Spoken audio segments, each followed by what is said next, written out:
Os céus pertencem a eles ou pertencem a nós? O mundo da ufologia é um mistério. Existem pessoas que relatam terem visto os objetos voadores não identificados nos céus, e também existem pessoas que dizem terem sido abduzidas por estes seres. Ilusão ou realidade? Cabe a nós tirarmos as nossas conclusões. Eu sou Claudio Mendes, essa é a Rádio Jampa Mil Graus e o programa Ufologia Brasil.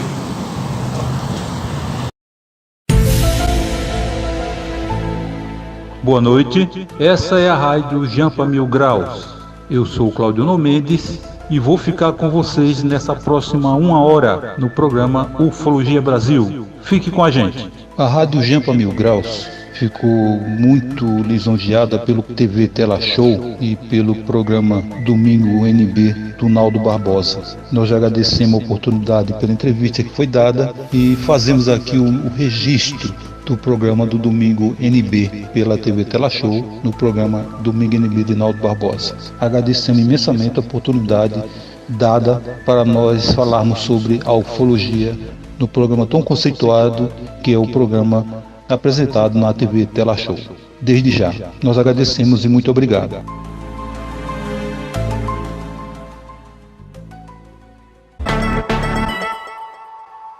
Então, Domingo NB, que bom estar com você aí do outro lado. É só, ao meu lado aqui já estou com eles, meus amigos, o Rildo e o meu querido também, o presidente hoje, né, do Centro Paraibano de Ufologia, Claudio Mendes, jornalista e radialista. Obrigado pela presença. Também o Rildo Campos, né? Não é Gomes não, é Rildo Campos, que é o diretor e editor da Rádio Jampa Mil Graus, não é isso? Sejam bem-vindos, gente, ao programa Domingo NB, nesse domingão. Vamos falar hoje, sabe o que? Sobre um assunto bem interessante, ufologia. Sabe o que é ufologia? Vamos conversar agora, saber, descobrir mais o que é isso. Assim por alto, mais ou menos, eu acho que é ufologia, o estudo dos seres da vida extraterrestre. Caramba, não é interessante? Obrigado, Naldo, pelo convite. Aos telespectadores, obrigado também por estar nos assistindo através da sua telinha. Então, Rildo, você fica mais tomando conta mais das redes sociais, é isso? Da divulgação, como é que é? Explica isso aí pra gente. É exatamente isso. Eu tomo conta do Ufologia Brasil, que sempre vai ao ar nas últimas sextas-feiras de cada mês, né? E nesse último... Jampa Mil Graus. O 1000 é 1000, Jampa 1000 Graus, Graus. O pessoal acompanha pelo YouTube também. Exatamente. Né? Então, já pegando o gancho aí, meu querido Mendes, teve aí o... tão interessante. O programa foi um projeto do Rildo, ele me convidou há uns meses atrás para fazer este programa para informar a população da existência destes seres e desses objetos não identificados. De pronto eu atendi porque eu sou presidente do Centro Paraibano de Ufologia e tudo a ver com o assunto que ele quis falar aqui, o tema, chamado ufologia. E o programa é o Ufologia Brasil, que vai ao ar todo final de mês, sempre às 22 horas, na Rádio Jampa Mil Graus. A gente conversando, né, antes de começar aqui as gravações do programa, antes aqui no estúdio, aqui da TV Tela Show, o lançamento foi um sucesso, né, do programa, não é isso? Soube até que saiu do ar, como é que foi? Conta essa história direito. E espectadores é o diretor das redes sociais, ele que comanda toda a parte de exibição. Sucesso. Nós tivemos um pequeno problema técnico com a nossa transmissão devido à quantidade de pessoas que entraram. E o nosso streaming, eu tinha testado por várias e várias vezes, mas só que quando atingiu uma quantidade de espectadores muito grande, de ouvintes muito grande, então caiu, o sinal caiu e todo mundo começou a ligar e a reclamar e a pedir. Aí, para evitar novamente esses futuros problemas que poderiam acontecer, o que foi dado uma solução que nosso amigo André, né, pediu para Mendes, aí Mendes falou para mim, disse, não, vai ter que ser trocado esse sistema, vai ter que ser colocado em podcast. Então hoje nós temos tudo gravado, o programa fica todo gravado no YouTube. Tá Mas certo? maravilha, né? Porque foi devido ao sucesso, né? Como eu estava falando, né? Muita gente acompanhando o dele, né? Foi agora recentemente que foi o lançamento, não é isso? O primeiro programa, senhores telespectadores, foi lançado no dia 25 de setembro, às 22 horas. Mais ou menos 22 horas. Quem não perdeu o lançamento, está completo para dar uma olhada no YouTube? Está completo para dar uma olhada no YouTube. O primeiro e o segundo já foi disponibilizado ontem e hoje. Maravilha. Ufologia. Fala pra gente, pessoal não acredita, né? Às vezes a gente tá conversando, o pessoal acredita muito, tá falando disco voador, mas teve gente aqui em João Pessoa, nosso estado também, tem relatos sobre isso. A gente tava até conversando o seguinte, existem pessoas famosas, né? Artistas, né? Fala pra gente, dê um depoimento desses relatos aí. Nosso amigo O Rildo é quem cuida das desses mídias sociais aí. E quem conversa com esse povo todinho.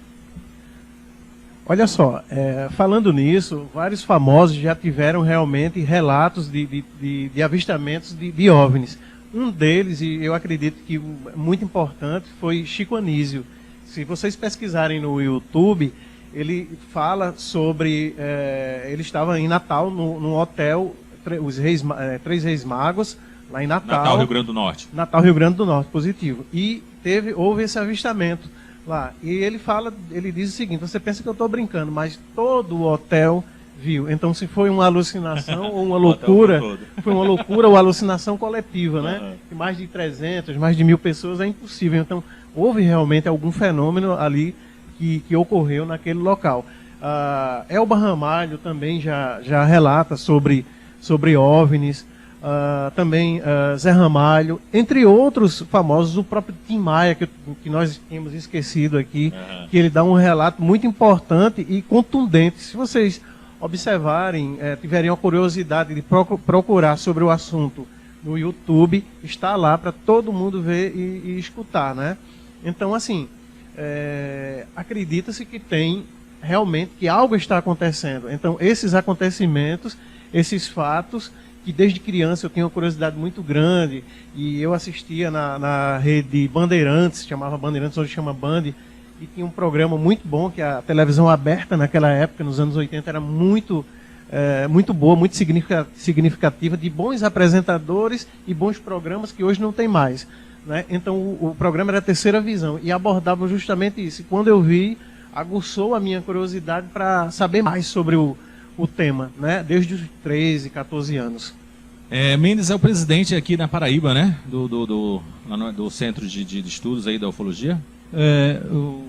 Senhores telespectadores, eu sou presidente do Centro Paraibano de Ufologia, vai fazer 2 anos. Quando completou 1 ano que eu assumi o Centro Paraibano de Ufologia, veio essa pandemia e fechou tudo, as nossas reuniões estão suspensas, mas as reuniões são sempre a última sexta-feira de cada mês. Hoje nós estamos baseados na sala de reunião que lá no mercado público de Cruz das Armas. Ô, Mendes, assim, isso sempre é difícil a gente, uma pessoa normal na rua, ver algum sinal, alguma coisa assim. Sempre existiu isso, existe período, como é que é isso aí? A ufologia sempre existiu. Eles não aparecem para todo mundo, senhores telespectadores. Eles aparecem assim para aqueles que estão mais preparados, e mesmo para aqueles que não estão preparados, eles pegam você de surpresa. Aparece e desaparece em questão de segundos. Um exemplo muito grande, Naldo, foi uma criança que estava acompanhada da sua mãe, e os telespectadores, na Estação Ciência. E de repente ela com o telefone filmou um objeto cruzando do nascer do sol até o pôr do sol, e ela dizendo: mãe, olha um disco voador. Este vídeo está na internet, quem quiser procurar está lá. E ele, olha, está para quem quiser ver este vídeo. Não só ele, como outros vídeos. Também pessoas aqui na BR, né? Estava falando, vindo. Perfeitamente. Um casal vinha na BR, de repente a pessoa do lado direito, a carona, disse para o motorista: um balão prateado.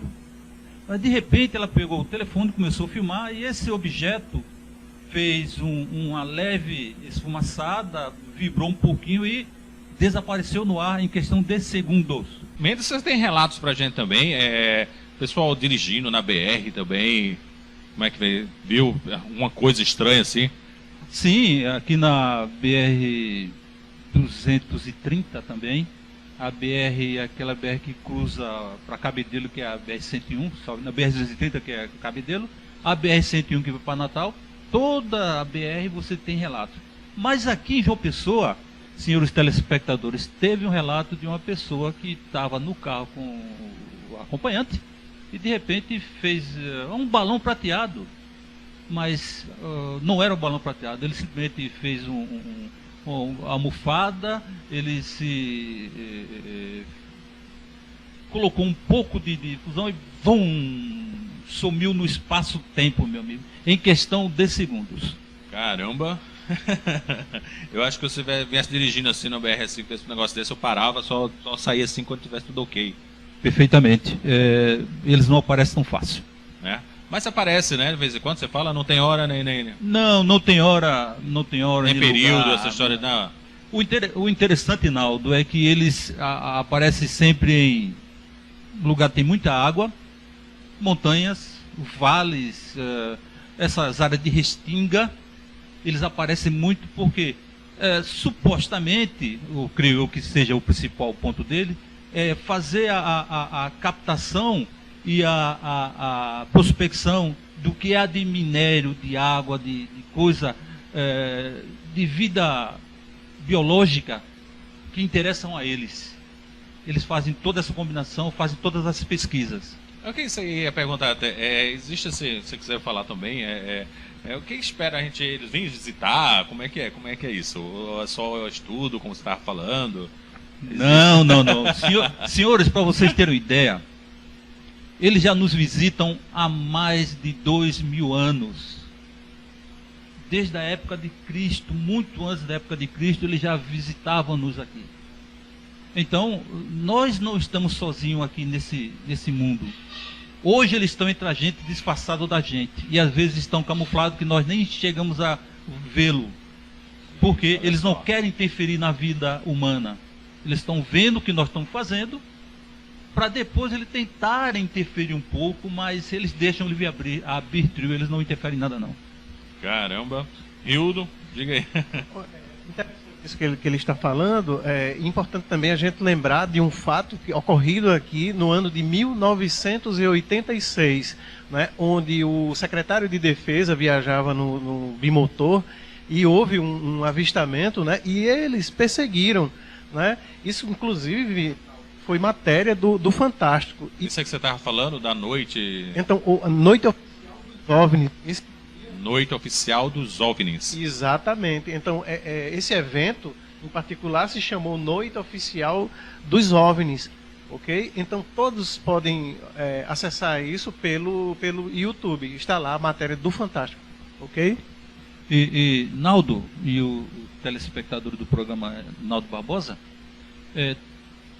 toda a população que quiser ter acesso a esses arquivos, se dirige a um arquivo nacional, tanto Brasília como São Paulo, faz um pequeno cadastro e você vai ter todo o acesso, não a tudo, a boa parte dos documentos de ufologia aqui baseado no Brasil. Hildo, a gente está falando nessa noite oficial dos OVNIs, é isso?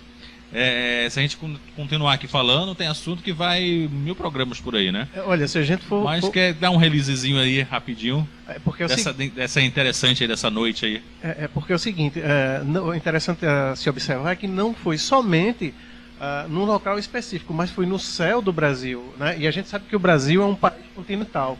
Então, foram 3.000, 4.000 quilômetros de distância, um evento do outro. Então, houve contatos da Força Aérea, das torres, que pegou esses objetos no radar, né? Então, não foi um caso isolado, porque muita gente pode dizer o seguinte: foi problema do radar, foi o eco do radar, mas que na realidade, quando se trata do Brasil inteiro, são vários radares que tem, inclusive as próprias aeronaves, e juntamente com os passageiros, né, da aviação comercial, o pessoal que estava viajando observou também as luzes, o próprio relato dos pilotos, né, e além disso ainda tem as caixas pretas, que está tudo registrado, tudo gravado. Então, há um fenômeno, o OVNI quer dizer objeto voador não identificado.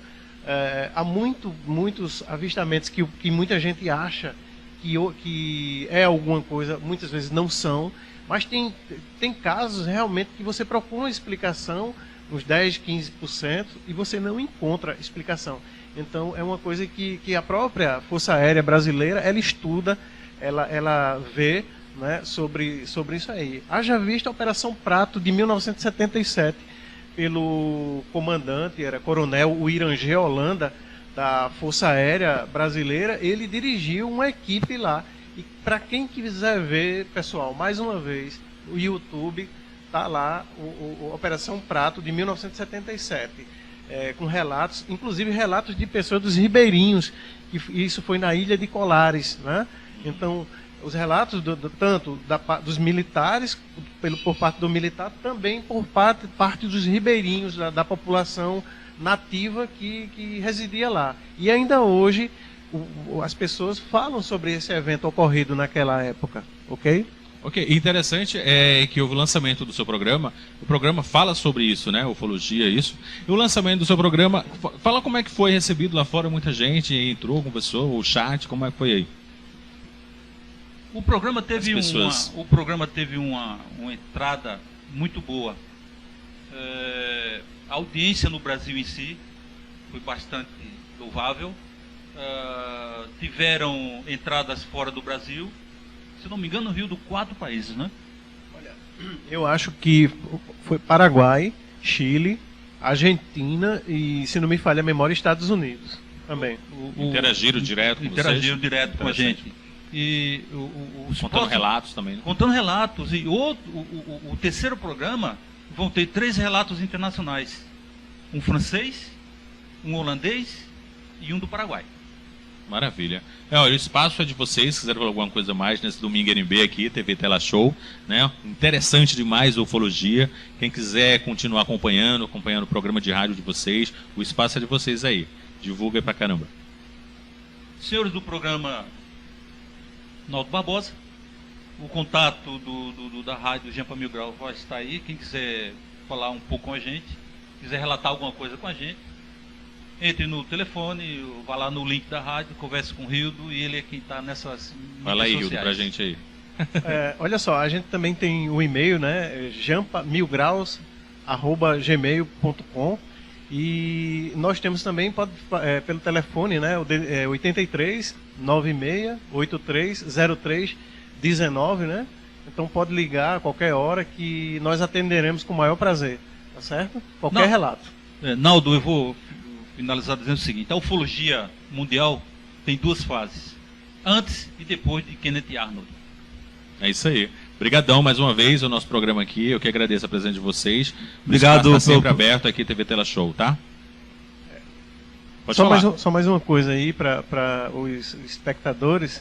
É o seguinte, é que nós temos o Instagram, temos também o canal, né, no YouTube. Então todos podem ir lá, se inscreverem, né, e dar os likes aí, que vai nos ajudar muito. E muito obrigado a todos pela audiência. Naldo Barbosa, obrigado pelo convite. Obrigado, o espaço é nosso. Então é isso aí, TV Tela Show do Domingo NB. Vou lá pro estúdio e volto mais com convidados para você. Valeu!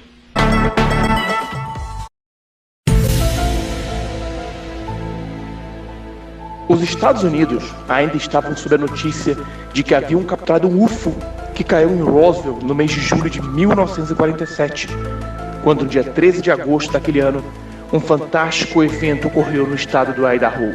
Este caso é considerado um dos mais detalhados de todos os tempos pelos projetos Blue Book e Sign. É o caso Snake River Canyon. O projeto Blue Book, inclusive, não conseguiu uma explicação lógica para o evento. De acordo com o Sr. Uri, trabalhador da fazenda Auger Falls Truth, por volta de 13 horas, ele viu um disco voador a grande velocidade voando dentro do Canyon Snake River. Nesse momento, às 9h30 do mesmo dia, L.W. Hawkins, delegado de Twin Falls, também viu 2 objetos circulares a uma velocidade inacreditável. Uri e seus 2 filhos, Keith e Billy, de 8 e 10 anos, respectivamente, relataram de forma detalhada seu avistamento. Segundo seus testemunhos, o UFO passou sobre a fazenda em direção ao Canyon a 22 metros de altitude, com uma velocidade estimada em 160 km por hora. Uri disse que seus filhos estavam no rio com um bote e que tinha ido ver por que estavam demorando tanto para voltar. Segundo ele, o objeto estava a 90 metros e quase na mesma altura da água. Keith e Billy estavam abaixo dele e viram a mesma coisa. Os garotos observaram o objeto vindo desde o início do cânion até sumir entre as curvas das paredes do penhasco. Ainda com a memória fresca do avistamento, todos os três foram para casa e desenharam o que tinham visto. Uri descreveu o tamanho do UFO como tendo entre 6 metros de comprimento, 3 metros de altura, 3 metros de largura e uma forma alongada. Algo como um prato para a torta invertido. Quando questionado sobre o que poderia ter sido o que viu, Uri foi claro ao dizer que se tratava de um daqueles negócios de disco voador. Ele ainda completou: "Eu sei que muita gente tem visto essas coisas por aí. E agora sei que eles não estavam imaginando coisas. Os meninos ficaram com medo e eu confesso que também fiquei." Investigando os rumores de que o delegado Hawkins havia visto um objeto desconhecido no mesmo dia, o jornal Time News o entrevistou. E para a surpresa de todos, ele disse: "Sim, eu vi. Tenho que admitir que era cético quanto a esses negócios, até eu ver com meus próprios olhos." De acordo com Hawkins, ele estava na represa Salmon na quarta-feira da manhã daquela mesma semana. De repente, ouviu um barulho que lembrava um motor, que o fez olhar para o céu e vislumbrar alguns objetos circulares refletindo a luz do sol. Eles voavam a grande velocidade, muito mais rápido do que qualquer avião da época. Mesmo declinando em relatar com mais profundidade a sua experiência, sua descrição correspondia à mesma de centenas de pessoas que relataram ter visto discos voadores. O fenômeno ufológico entrava no cotidiano das pessoas. Este caso marcou a ufologia, tanto pelas testemunhas quanto pela quantidade de detalhes relatados por elas. A família Uri, por muitos anos, ficou marcada pelo fato, tendo inclusive que mudar de cidade. Em um dos depoimentos, anos mais tarde, o filho mais novo, Keith, revelou que sua família havia recebido a visita de estranhos homens que se diziam agentes do governo. Eles vestiam ternos pretos, chapéus pretos e óculos escuros. Esses são os homens de preto.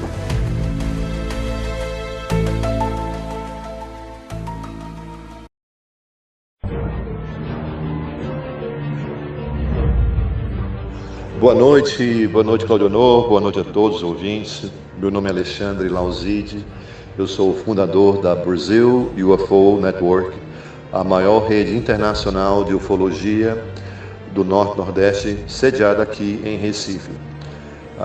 Antes de tudo, quero agradecer a presença de todos aqui na rádio e estou aqui para relatar o que aconteceu e o porquê do meu interesse pela ufologia, onde tudo começou. Bom, eu sou natural de Belém do Pará, né? Nasci em 1960, na cidade de Belém, e quando eu tinha aproximadamente 6 para 7 anos de idade, eu tive um sonho que eu estava dentro de uma nave e perguntava ao tripulante, né, inclusive sobrevoando a floresta, né, que me chamou muita atenção durante o dia, por sinal. Perguntei ao tripulante como é que eles controlavam aquele equipamento, porque eu não via nenhum tipo de botão, de manche, de nada, simplesmente um janelão grande, eu vendo tudo, né? E eu recebi a resposta telepaticamente. Eles diziam que o controle era feito naquele equipamento específico pela mente.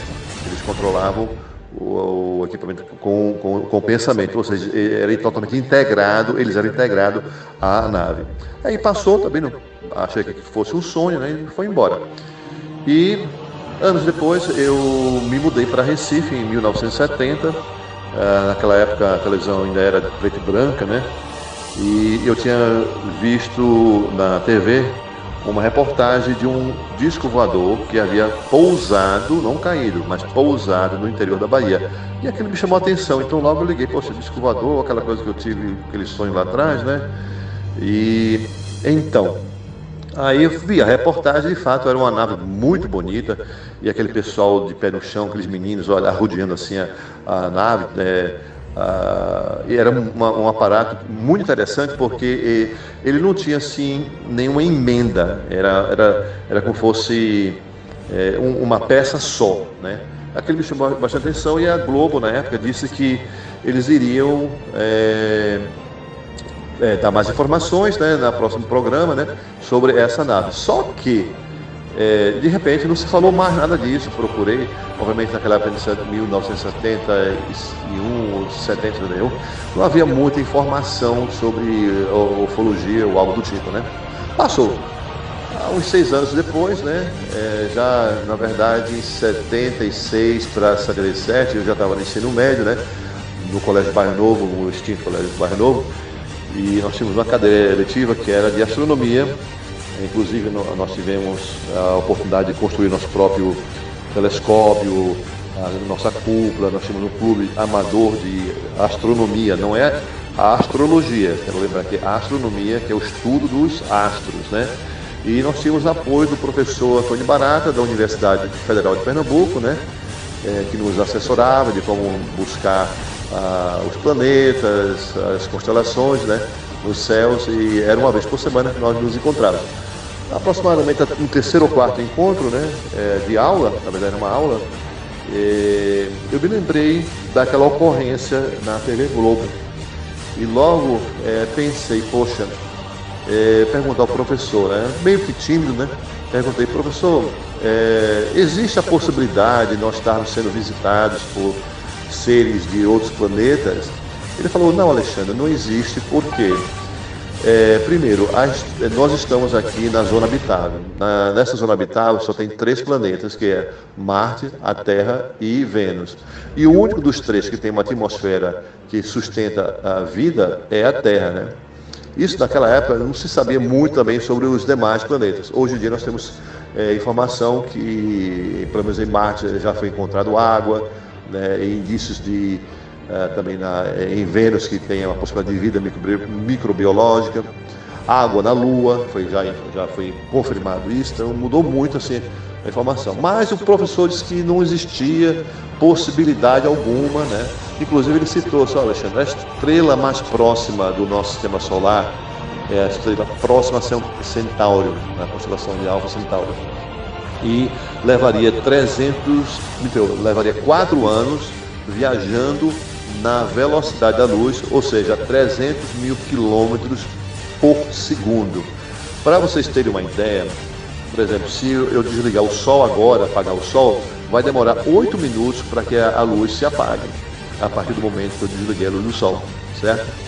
Vamos dizer que eu ligue novamente a luz do sol, essa luz vai demorar 8 minutos para chegar à Terra. Isso seria a distância aproximada da Terra em relação ao Sol. Ou seja, viajando a 300 mil quilômetros por segundo, a luz levaria 8 minutos para chegar à Terra. E um outro exemplo que eu sempre dou, em 1 segundo a luz percorre o planeta, ou gira, vai em torno do planeta, digamos assim, 7 vezes. Em 1 segundo ela dá 7 voltas na Terra. Então 300 mil quilômetros por segundo, por 4 anos, né, que são 4 anos de luz, não tem condições de combustível, de oxigênio, alimentação. Aí até perguntei, mas professor, vai que de repente eles comecem a sair de lá uma civilização, se programam para os seus netos, bisnetos, sei lá, chegarem até a Terra. Não, é impossível. Enquanto isso, os 2 outros alunos, né, eles estavam lá ajudando a desmontar, né, o telescópio. Era o Kleber e o Luciano, né? Aí quando eu olhei assim para cima na minha cabeça, logo eu vi algo estranho pairando em zigue-zague sobre nós. Aí eu perguntei ao professor, o que é aquilo ali em cima de nós? O professor cruzou os braços, olhou para cima, ou ficou observando por algum tempo e disse, Alexandre, eu não sei o que é aquilo. E claramente nós estávamos sendo observados, era um objeto alaranjado, ele estava em zigue-zague, a uma altura assim incrível, né? Contrastando com o céu. Era uma noite belíssima, quase não tinha nuvem, era verão, dava bastante, assim, as estrelas estavam assim, bastante evidentes, né? Então foi assim, bem observado. Chamei os outros 2 colegas que estavam desmontando o telescópio e os 2 também ficaram sem saber o que era aquilo ali, né? Então foi a partir desse momento, né, que eu comecei a me interessar sobre a ufologia. Lembrando que em 1977 estava ocorrendo simultaneamente a Operação Prato lá em Colares, no estado do Pará, né? E ninguém tinha informação sobre isso. Então foi o mesmo ano que ocorreu comigo esse avistamento. O que, na verdade, hoje em dia que estuda ufologia, né, essas aparições na costa do Norte e Nordeste começou em 1975. Temos registro que esses mesmos objetos que estavam em Colares iniciaram sua trajetória a partir da praia lá no Ceará, depois subiu lá para o estado do Piauí, né? Depois foi para a Ilha do Caranguejo, lá no Maranhão, indo também para a Ilha de Colares, no estado do Pará, subiu o Amazonas, depois retornou, e foi quando teve aquela confusão toda, as luzes atacando as pessoas, né?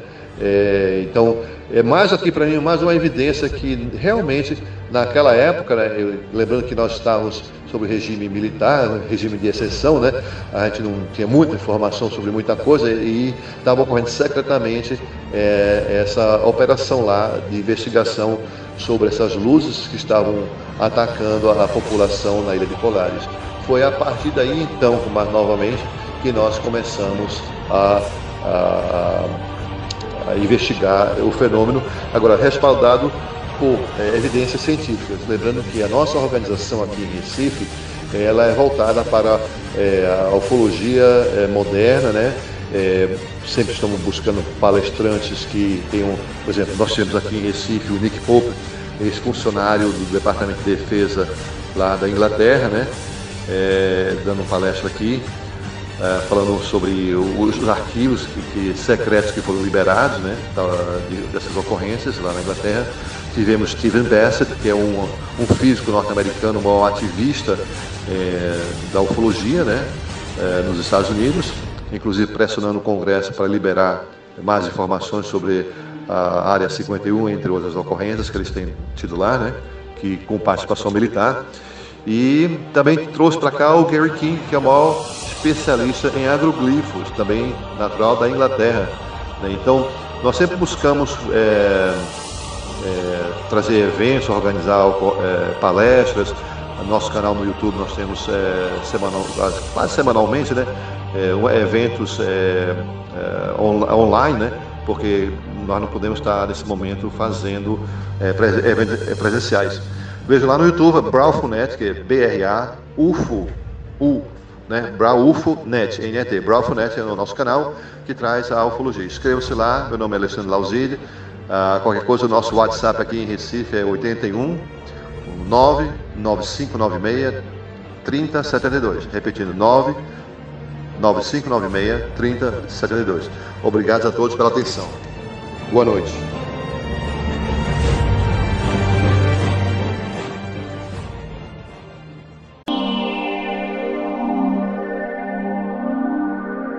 Boa noite, ouvintes da Rádio Jampa Mil Graus. Boa noite, Mendes. Aqui que vos fala é o Alfredo do Vale, né, pesquisador da ufologia, e também quero relatar o que aconteceu comigo e com outras pessoas ao mesmo tempo, né? Estou relatando o que foi mais interessante durante 40 anos de ufologia, o que eu avistei, né? E tivemos um contato bem próximo, né? Isso aconteceu em Natal, em Serra Caiada.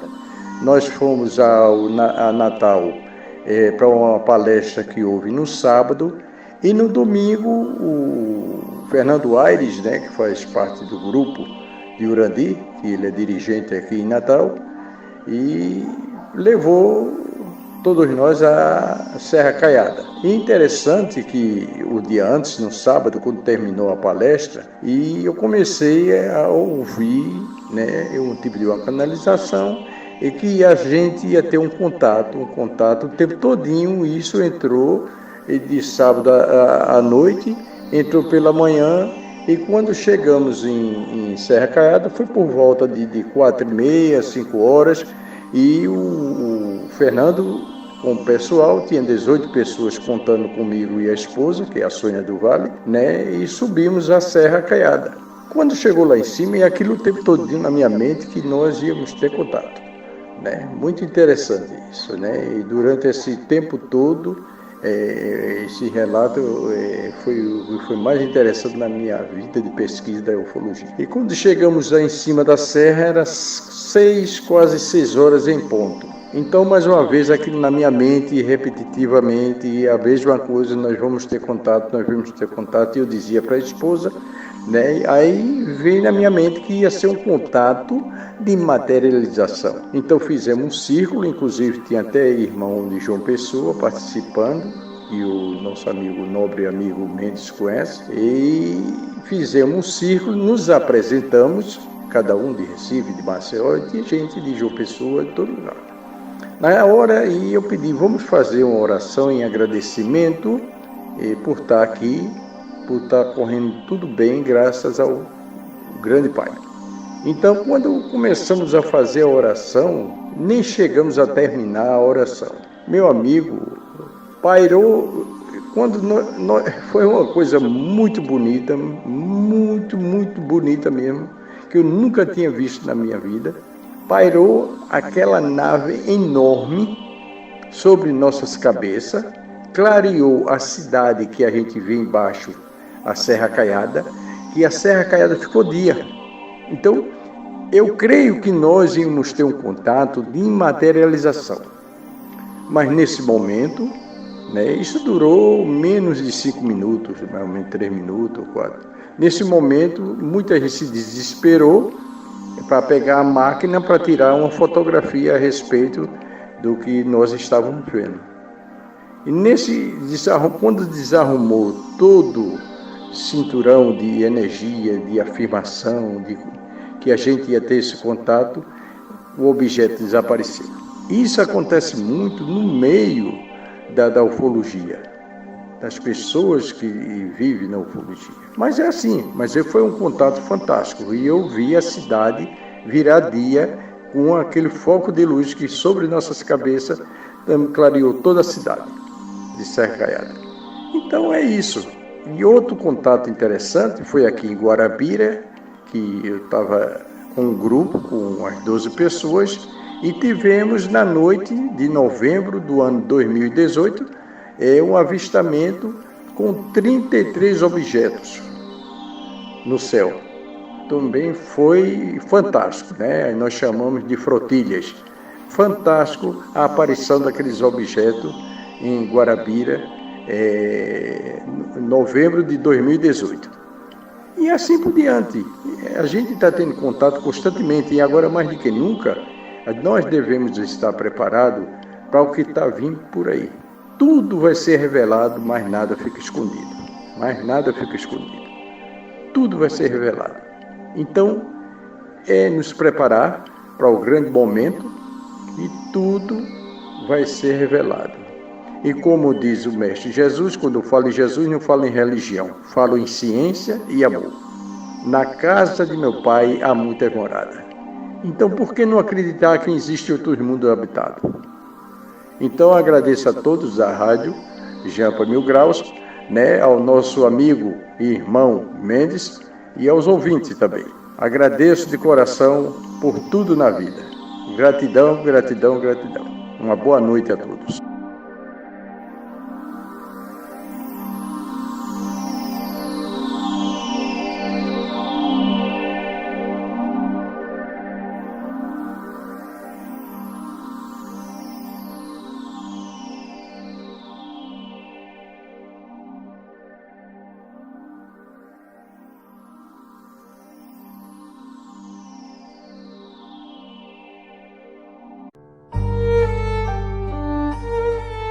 Boa noite, Cláudio Nor. Boa noite, amigos e ouvintes. Meu nome é José Vanderlei, falo da cidade do Recife. capital pernambucana do frevo. Tenho uma formação graduada pela Universidade Católica de Pernambuco em Engenharia Civil. Sou fundador de vários grupos de ufologia, inclusive pertenço à coordenação do grupo de ufologia mais importante no momento de nossa cidade, Abraão Funete, onde realiza vários encontros, inclusive o ano passado realizamos em parceria com a revista UFO, o maior evento de ufologia do Brasil aqui no Recife, trazendo sempre as informações mais atualizadas de forma científica sobre o tema da ufologia. O fato que eu vou relatar hoje aconteceu próximo a 1978. Eu ainda lembro por ser o início da minha carreira acadêmica, o primeiro ano após eu me instalar dentro da Universidade Católica de Pernambuco, e tivemos lá um tema aberto e que cada um falou sobre um assunto. O meu assunto, referente a esse debate, foi sobre a parapsicologia. Tema este que sempre me chamou muita atenção. O fato é que ao final de cada apresentação, existia um pequeno debate. Foram 2 ou 3 assuntos e que se imaginou na época a capacidade humana não havia sido completamente estudada e desenvolvida. A partir daquele ponto é que ainda estava galgando, caminhando, dando os primeiros passos em novas descobertas. Lembro inclusive que havia pesquisas mostrando a capacidade de comunicação entre mentes, entre pessoas. Fios ligados a terminais nervosos do cérebro faziam trens se moverem. Então a capacidade ainda humana ainda era muito pequena para os avanços tecnológicos que poderiam vir a existir. O importante de tudo isso era mostrando exatamente como é pequeno o homem ainda defronte do universo e o desconhecimento que ele tem perante a si mesmo. Passado alguns dias, como fazia comumente, estava sentado no sofá observando um filme de ficção científica do qual sempre fui apaixonado. Isso desde criança, via esses filmes na madrugada e ainda em preto e branco. Observei, olhando pela varanda, em alto mar existia uma luz branca redonda, quase perfeita. Não fiquei muito interessado porque poderia ser um navio ou mesmo o pessoal que estava trabalhando, passando os cabos submarinos, fibra óticas que na época estavam realizando esses trabalhos. A luz realmente era muito forte, mas dei continuidade a ver o filme. Passou o segundo bloco, chegou ao terceiro bloco e no meio do terceiro bloco essa luz começou a se elevar do nível do mar. Ela estava em alto mar e ao nível do mar, e depois passou a se elevar acima do nível do mar e começou a vir em direção à terra.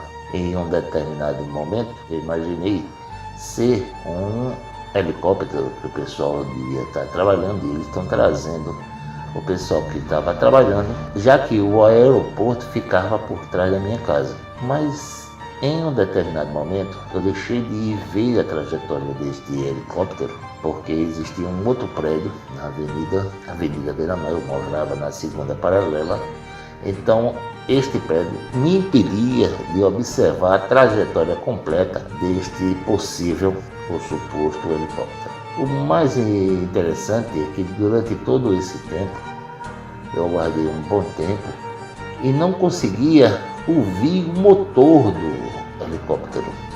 Eu imaginei então que este helicóptero teria tomado uma outra direção e, por ter vários prédios à frente, eu não conseguia seguir a trajetória.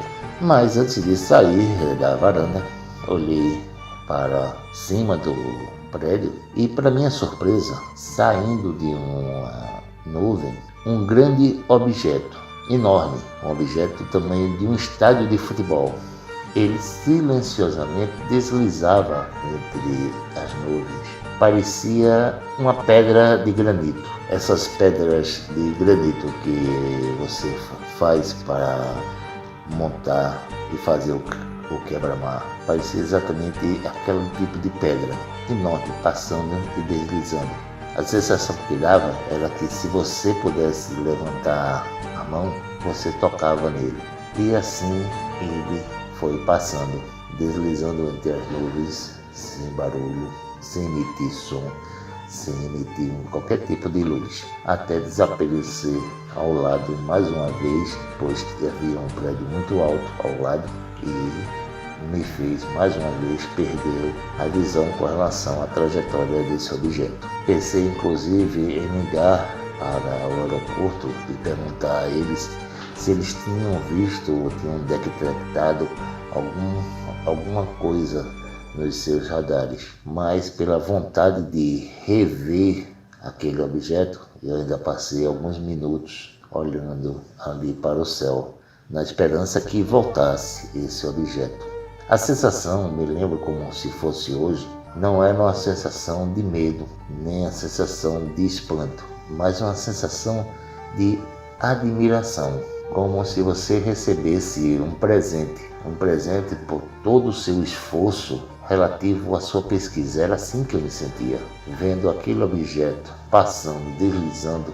Foi exatamente um presente recebido. E a partir deste momento, nunca mais deixei de fazer uma pesquisa sobre a ufologia. Não preciso dizer que a partir deste momento tudo se modificou. A pesquisa que eu fazia sobre a parapsicologia tomou tanta importância como a pesquisa que eu comecei a fazer sobre a ufologia. E comecei mais uma vez a observar, ainda como fazia para a parapsicologia, também os eventos ocorridos com relação à ufologia através do Velho Testamento. E incrivelmente existia uma conexão, ou seja, é verdade que tudo está conectado. Nós fazemos parte de um todo. Hoje nós somos como bolinhas de gude dentro de um copo. Existem vários espaços vazios. Nós precisamos ser o pingo de água e jogado dentro de um copo de água, passamos a fazer parte desse todo. Então aqui eu encerro meu relato desejando a todos uma boa noite, paz e saúde. Obrigado.